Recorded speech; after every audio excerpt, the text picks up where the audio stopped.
Okay, which now brings us to the crown jewel, the masterpiece, the thing that makes it actually worth subscribing to Fox Nation, which is a series hosted by Maria Bartiromo called First Family that is documentary shorts about, you guessed it, each individual member of the First Family, premiering with the episode that is up now. You want to start with a real superstar. Okay. Someone that everyone loves and wants to hear more about because you want to sell him on the show. A guy with a symmetrical face. Like someone people love looking at. Leading with a 40-minute profile of Eric Trump. Not Don Jr., not even Don Jr. Even Don Jr. Eric Trump. Eric. This was honestly one of the most extraordinary 40 minutes of TV I've watched in a long time. We fucked up. This is the first thing we watched. We fucked up. Like, we honestly... GoBot to Don Jr.'s Transformer. Like, to start with this, which was just... It was a tour de force. Like, there wasn't a single boring moment of it. No, it was brilliant. It was like... You know what? If someone who, somehow gained Eric Trump's trust to make a movie about him making fun of him, I don't think they could do a better job than this. No, absolutely not. It's basically like if the Dirk Diggler documentary had taken place among New York real estate oafs. Yeah. That's it. So let's begin by just like some basic observations about how Eric Trump looks. Oh, God. Like, good. Oh, boy. Yeah, really fucking good. Yeah, we were just talking for like an hour after it about how good he looks and how easy it was to eat dinner while watching him. How much we enjoyed the close-ups. Yeah, Felix kept saying, like, keep zooming in. I want to see more of that face. It was so good, man. Okay. That's my only critique of the documentary. They didn't zoom enough. You wanted it to be more like an Errol Morris thing where it was just his face for 40 minutes. Yeah, no cut. I want it filmed in 4K. I was like, is there a VR version of this that I can enjoy? I want to be next to Eric. Okay. Eric, we all know what Eric's face looks like. Oof. I mean, I'm not the first person to make this observation, troubling. but he does look like the perfect fusion of Beavis and Butthead. Yep. He's got like the sort of like rat-like Beavis facial feature, but Butthead's like upturned lip and just sort of Butthead mouth. You know what I mean? Yeah, he's like if irregular underwear were a person. He also, since you've probably last seen him, has grown the world's worst beard. The worst I've ever seen. Almost Ted Cruz level bad. Just so terrible. But because he's got that blonde hair, like when your facial hair is the same color as your flesh, it's not good. You just look like you have something growing, like your skin is molting. Okay, is what you look like. Can we talk about just how wet and pink his lips look? His lips, it looked like he sleeps with a ring pop in his mouth. It's so bad. His lips were like magenta, and then the other he had two. He had three areas of really bright color on his otherwise just pallid vampiric face. And that was his grotesque mouth, lips. And then he had the underside of his eyelids were red. and they were just these violent, kind of curves underneath his eyes. It was a nightmare. Do you think it's like he just put his hand in his infant's diaper and just rubbed it on his face? He's like, I'm getting a documentary made about how cool I am. I need the most pink eye possible. He looks like, in this documentary, he looks like Vic Berger edited him. Yeah. He's just not good, man. And then the best detail of all, the most bird brain Facebook guy shit of all time. Maria Barton Fink Aroma, as I'm going to call her now. Barton Fink Aroma interviews him in front of an open bank vault. It's so cool. It's so money. Good. We got money. Yeah. We love money. I like to be next to the money at all times. That is the Facebook guy shit of just getting your picture taken next to an open bank vault and being like, yo, if you were real rich, you'd live with all the money. Yeah. I'd sleep in a big bank vault. Yo, I love seeing the money when I'm making the deals. I'm like, yeah, that's why I'm doing them, baby. So he's He got all of his Dumbass. ideas about being rich from watching DuckTales. and so he's being interviewed in front of a bank vault. I also want to make just a point that his clothes and suit also looked awful. Awful. He looked like Awful, shit. looked like shit, and he was wearing a pair of shoes with he was wearing a pair of light brown shoes with a dark gray suit that made it look like had parked his feet in like baguettes or something. Yes. He just hollowed out, made a little bread shoe Yeah. for his little piggies to just snuggle in, and he's walking around like an absolute asshole, like a chinless, gormless doof walking the halls of Trump Tower. And the most amazing thing about this documentary is that it's predicated on what they assume is the self-evident truth. That Eric Trump is like a business genius and like corporate wizard, master of the boardroom, business powerhouse. Yeah. And like he could Not just a guy who just literally works for his dad. We saw what his work was. Dude, okay, I want to get to that. But yeah, it starts out with him saying, honestly, I couldn't imagine life any other way. And then like That's such a great thing for someone who is born into billions of dollars. I literally couldn't imagine another person's experience. I couldn't imagine my life turning out any differently. Me either, I have a man. weird feeling of sort of that I'm maybe the only real person on Earth and no other humans' lives have any value outside of my own. Yeah, Maria, the thing is, I feel like I could kill anyone. I feel like I am God. I mean, So it's Maria, if we look out the window and you see those little ants walking and one of them stop moving, would you feel anything? I mean, Maria, the thing is, every morning when I wake up, I think about killing a cabbie with a crossbow. So Maria starts by asking him about his childhood. And it was honestly almost like the scene in Blade Runner where he was like, you want me to talk about Ivanka? I'll tell you about Ivanka. He starts out by saying, Donald, his father, wasn't the typical let's go play ball in the yard dad. He was a let's go to a 70-story construction site and I don't know, throw cinder blocks at the striking Polacks who we've shipped over in a fucking crate and are not going to pay to do the wiring in this building. Oh, and I like how Don Sr. is only in this documentary once interacting with Eric. Like there's other it's footage so of funny. him. Yeah, Okay, like he comes into an office with Ivanka and Eric, just again totally play acting at like doing work. Yeah. Yeah. So holding a mic, Holding a phone and just Bim, like bye, looking sell. at a computer screen and just like nodding. Yeah. And what is he like? He walks in and he's just like, All right, see you later. he's like, yes, doing great in here. All right, bye.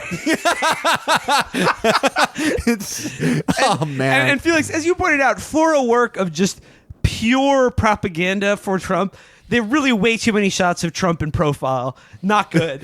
Yeah. Real not and real bad. Don Jr. in profile. Yeah, chinless. Can you get the worst possible angle of this guy's family? Okay. Maria Barton Finkeroma says, tell me about your mom. And the first thing he says is, she's an incredible athlete. Fuck. What the fuck? All right. asked- So one thing about my mom for sure, she has incredibly powerful thighs and quadriceps. I'm regular, by the way. She asked him, what did you learn from your mom? And he goes, she's a disciplinarian. You know, we were opening doors. There was manners. She enforced discipline. So, you know, the mom, because obviously his dad didn't notice or talk to him Right, of at course, all. So, yeah. like, obviously his mom was mostly involved in raising him, along with probably what I'm assuming is 500 a maids. household staff. Many of whom he disposable, dissected yeah. out of boredom. And he goes, you know, and Maria Barton Finkeroma says, what does she think of, you know, your father? And he says, if you ask her, she will tell you he's the greatest president ever. And that's a lot coming from an ex-wife. Another thing of like, we were also noticing again with like the family shots of like at the White House, dude, I really hope I'm going to keep the subscription long enough to see the whole run of this season because I really want there to be both a Jared episode but Yes. also a Barron episode. Oh, God, yes. We need to know more about Barron. His limbs are so long. He is Slenderman. Barron's episode, because he'll get... I mean, he's the most powerful Trump kid. Like, he'll demand how they make it. It'll be the first anime ever on Fox Nation Network. Just by the way, parenthetically, I just found this out recently. There is on the Q boards, there is a Q belief that Barron Trump has just been secretly declared the world's youngest ever chess grandmaster. Secretly, he's done this in secret. Of course. Why would it? Why keep it secret? It wouldn't look fair. It would look like it was. Damn, that's like that movie First Kid. Well, it looks like they're trying to curry favor with the administration or something, so they have to do it secretly. Okay. I mean, I also like the conspiracy that Steve Bannon is Barron Trump from the future. I love that one. That one coming back to make America great. Okay, so there's another great part where he's telling Maria about how growing up, he would work on construction sites, I'm sure. Oh yeah. And he said, working teaches you to grow up. And when you work long, hard hours, you wake up at 7 and you get home at 5, you don't have time to go do drugs. He literally says that. And they show you what his working day is like in this movie. And he is not doing shit. He's not even doing a crossword puzzle. So what they do is, and this is very obviously what they do, is that they have him walk through different Trump businesses. And the way that they talk to him and introduce him to stuff, it's very clearly he's never been there before. They go to the Trump winery in Virginia, and they're standing in there, and they're explaining to him how they make the wine. And he's like, and then later on, he's cheersing and drinking, and like, wow, this has so many notes. This has so many flavors. It's amazing. He was married. He was married at the Trump winery to his amazing wife Laura. So right. I guess he had been there before. Right, but he doesn't. But not in a business capacity. No, of course not. And that's all of them. He wanders in, and they always show him shaking hands with a line of employees, like the groundskeepers, and they just brought them in there for that 1 minute, and then they had to lead him down the fucking line and have a fucking fish line tied to his wrist to make him be able to fucking shake all their hands. So it's all fake, and he does one bit of executive business in the thing, and that is they lead him into a room at the Trump magazine headquarters because he's got to pick the cover of the new Trump magazine. Trump magazine, of course, they did try to make an actual magazine that you could buy in newsstands. That failed. Now they have something they call Trump magazine that's just a thing that's at their resorts and stuff. But so they have 4 pictures, and they have them lied out on a table, and the woman who's in charge of it says, here's some ideas. And then she says, and we were thinking of going with this Chicago one. We think that would look very good, don't you think, Eric? And he goes, yeah, I think so. I think we do the Chicago one. And then they high five. It's like a child. It's like leading a child through a business. And they're like, what are we going to do to show the business acumen of corporate genius Eric Trump? And the answer is lead him into a room and have him pick one of 4 pictures that they already had picked and clearly led him to the one. Well, the shot after that is he's at his desk, which has a minion on it. By the way, yes, that is true. Yep. We've got minions, folks. Right. And he's calling. We got a minion at 12 o'clock. He's calling into some Wisconsin shitheads conservative radio show to campaign for Scott Walker, clearly, and. When he's on hold, the Top Gun the Danger intro Zone. music is Danger Zone. Yeah. And Eric goes, wow, I like the music. How do you get Kenny Loggins in my phone? This is so cool. He's such a fucking bird brain. The parts with him and Laura, who fucking cares? Yeah. I want to go back though to when he was talking about the values that and discipline that both his parents instilled in him. He said every day when he left for school when he was 6, Donald would say, "No drinking, no drugs, no smoking, and do your homework." And he was like, "I didn't even know what smoking was." Yeah. Which clearly indicates that his father had no consideration for who he actually was. Or it was like, what are you, 14? I'm 9. Okay, whatever. Don't do any drugs. I mean, that is... Wear a condom. Because when Eric is talking about things his dad has told him, Felix pointed out, again, it's like when we did the Dan Pfeiffer book, all of the glimpses you get of Obama low-key show his utter contempt for the people around him, in that he's tossing off the most canned. He just says, son, you got to do what you love, which again is an incredible thing for if you're in a family of billionaires to say. You actually don't have to do anything. You could literally just not work. But I want to talk about my favorite line in the whole thing. He's talking about how when you work, a serious 7 to 5 job. That's not even that long. I mean, that's a full work day. 7 yeah, to but 5. it's not crazy hours. Rich guys always say, I work 100-hour weeks. He's basically like, no. And by the way, you're done at work at 5. You have plenty of time to do drugs. So, and you he's can do drugs at work. Yeah. And he says, so when you work a real job, it teaches you to grow up and it gives you discipline, and you don't have time or energy to go party and do drugs. And then he says this line. half of the people I knew in New York turned out to be disasters. No disrespect to them. That's so cool. Yeah. And then- so cool because I mean, that's the only like little flake of his dad in him, where like his dad's cool personality, where he's like, one of my best friends, but he's a complete loser and a failure, and he sucks, and everything he does fails. That's like Eric has a little bit of that, but it's also like easy for you to say when you were literally treated like a baby everywhere. Like you literally go into your office and people are like, "What picture do you like, Eric?" And I like the Chicago one. And then after Eric says, yeah, like half of the people I knew were no disrespect to them, Maria asks him, she says, children of successful people usually aren't so successful. They don't have that fire in the belly. And then she sort of laughs and goes, so what happened here? And it's just like, yeah, what did happen here, Maria? Genetically. I'm thinking genetically, what caused this? This absolute just nobody, zero, who is his entire CV is worked for father.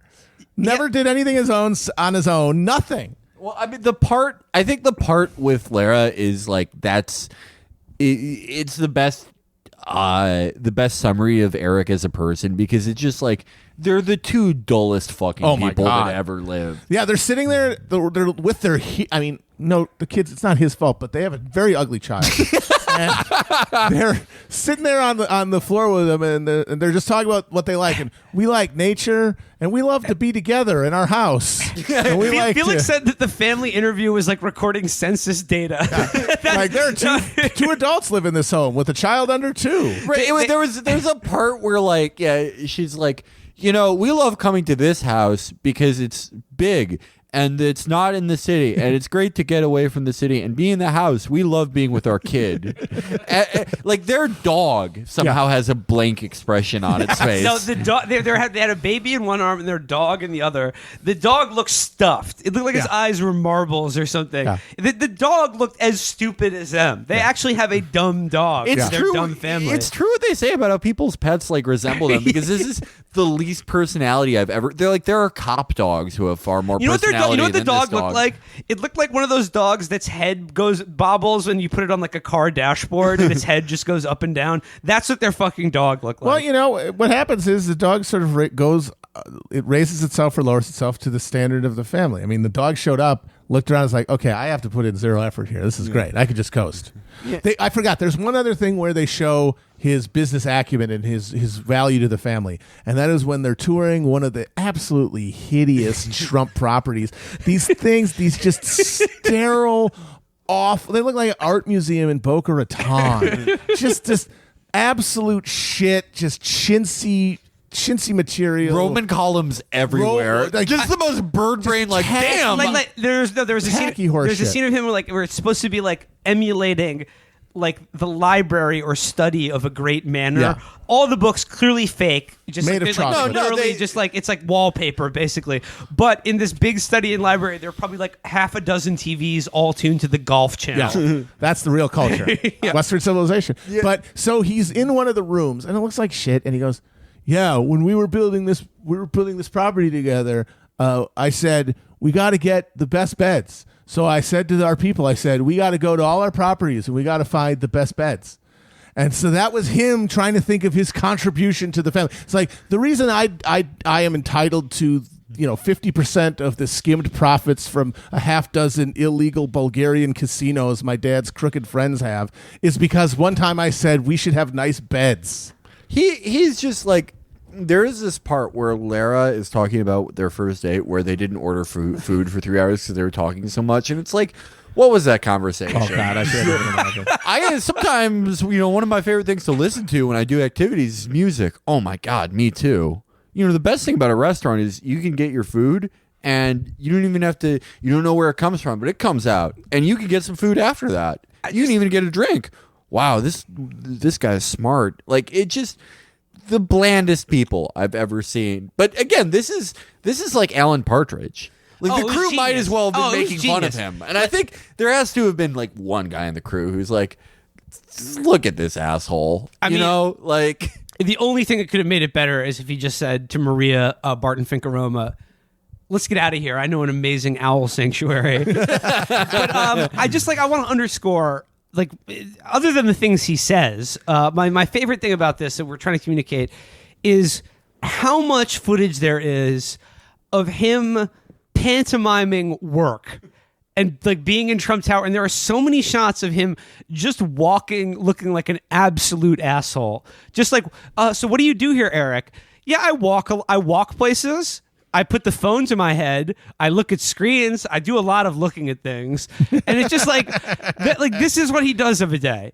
He just looks at things. And then, as Matt mentioned, every property, they have to bring out the whole staff. Never seen this guy before. And he has to come in and give them the lecture like, you guys are doing an amazing job. You guys are doing the best job in the world. I see some of you maybe lost a few hairs, maybe even got a few gray hairs, but you're doing wonderfully. Yeah, it's weird how you're aging so poorly. Doing backbreaking labor with no health insurance. Anyway, back to my golden helicopter. Yeah, this will make you a third worldist, really. And yet, plenty of people are going to, like I said, I don't know how many people are going to watch this. Some of them are going to watch it and presumably enjoy it, which is really the whole thing, what I kept thinking. How could you get any pleasure out of this? Because I understand baffling on a basic level what is activated in the reptilian teapot brain about most Fox programming. You know, the blood and thunder stuff about immigrants, like the 2 minutes hate for all the evil Democrats, juicing all of their anxieties and getting them sexually aroused with a little bit of, a sexy Megyn Kelly clone with a mini tits and teeth. Yeah, with a mini skirt. I get that. And I understand that they now all are cult-like, psychotically devoted to the Trump family, and they worship them all. They think that they are like the Merovingian bloodline. But what are you getting out of this? Like, there's no political element, really. There's no bloody shirt. There's not really any sex appeal. I mean, you see Lara's feet a few times. Wrong. You see Lara's feet a few times. So no, I'm talking about Eric. If you're into that, there's a couple of feet shots. But it's just this idiot man-child talking about how much he enjoys eating dinner with his family. And also, I want to stress, too, Maria Barton Finkaroma disappears for like long stretches of this for just essentially what is an advertisement for Trump properties. Yes. Where like Eric takes you a tour of the winery. Yep. He gives you a tour of like some other awful hotel property. Right. Yeah. And you too can be part of this. It was amazing. It's great. It was so good. And then we were like talking about like obviously they got to have a Don Jr. episode. They got to have an Ivanka episode. The Capo di Tutti Capi. We need a Jared episode. Need a Jared episode. There definitely will not be a Tiffany episode. No way. Which is a heinous oversight. We need more Tiffany, in my opinion. So much more. Yeah, but she's a wild card. They don't want to put her on camera. They don't know what'll happen. Yeah, they don't know what she'll say. She'll one of these days she's gonna pull like a Charlize Theron and the Devil's Advocate moves and just like lose her shit in a public. She's gonna show up at like the State of the Union naked and covered in fucking runes or something. Trump's like, all right, well, that's why I had 2 daughters. You have one. This is my dad told me this. If you have one daughter, the rune thing happens to them.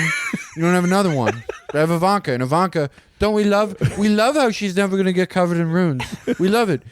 She's never going to get stigmata. Ivanka will never be cursed by the pact that I made with Satan. And it's great. More and more people are saying that they're going to have 2 daughters, and they're calling me the 2-daughter president because the toughest man I'd ever seen in his life. He had one daughter 18 years ago, and he came to me with tears in his eyes, and he said, Don, I knock on wood, my daughter, she hasn't been accursed she hasn't been bleeding or naked in a public setting yet, but we just had another one because of what you said about the 2 daughters. She's fantastic. Yeah, no, you always she was born with a cowl over her face. She's gonna be fantastic. No, that's his testimony to Robert Mueller.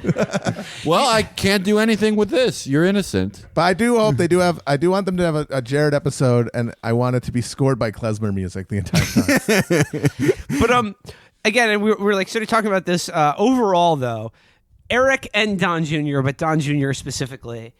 Has there ever been a dumber person in public life than Don and Eric? And we said no. You would have to go back to like inbred monarchy. Yeah, we said Wilhelm II is the last one. To find somebody as stupid. You need somebody who had it when they were born had a 50% chance of getting hemophilia. You need somebody with that deep fucking Habsburg bloodline to get anyone this fucking stupid. It's really impressive. In the line of even like, because there've been plenty of presidential sort of fail sons and fail children and fail relatives who just sort of hang around like dingleberries, like Roger Clinton and Billy Carter, Patty Davis, all of them fucking geniuses compared to both of these dullards. Yeah, like, and when we say public figures, for me personally, I don't even just mean like political. I mean, like, I think Brian Silva is smarter than Eric and Don Jr. He's a musician. Can you? I mean, Billy Carter, he fucking put his name on Billy Beer, which is a classic American thing. Like, if fucking Eric Trump tried to capitalize on his name and did some disgusting energy drink that he like got from fucking, Ukraine and had contaminated Chernobyl water in it and 55,000 people's hair fell out when they drank it. Yeah, I mean, just what a family. What a family. May they reign for 1,000 years.